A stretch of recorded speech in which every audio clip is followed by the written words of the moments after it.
society is translated to be noblesse oblige, nobility obligates, or in other words, to whom much is given, much is expected. As members of this society, or soon-to-be members, we have requirements. You students were chosen just like me to be here, selected above all others. I love the 4 qualities of National Honor Society: scholarship, leadership, character, and service. These are outstanding attributes that each of these individuals in front of you possess. When I first asked about being president, I wanted to change where this club was headed. In the past meetings were irregular, informal, and we weren't making any difference. That is when I decided to turn around. It wasn't the students' fault. They had the qualities. For scholarship, each are very intelligent, and it shows in their rigorous course schedules. They are leaders.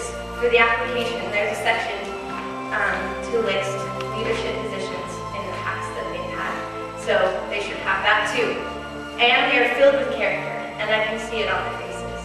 But service, as a group, we haven't done much of that. So, did we all have the service requirement?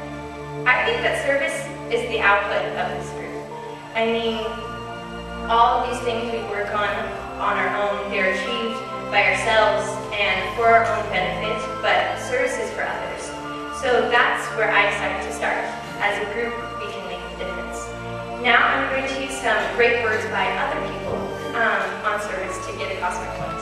Albert Schweitzer said, "I don't know what your destiny will be, but the one thing I do know, the only ones among you who will really be happy are those who have sought and found how to serve." Winston Churchill said, "We make a living by what we get, but we make a life by what we give." Booker T. Washington said, "Those who are happiest are those who do the most for others."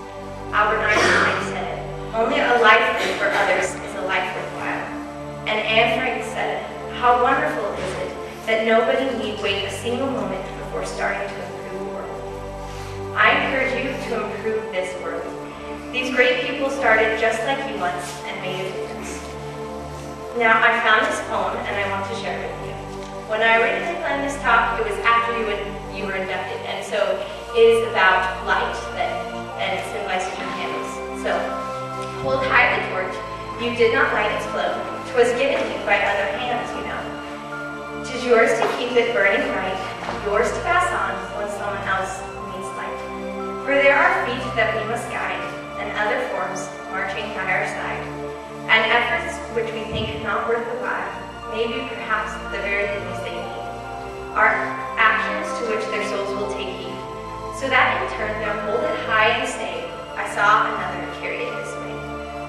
You are the person in this poem, made up of so many good things that need to be shared.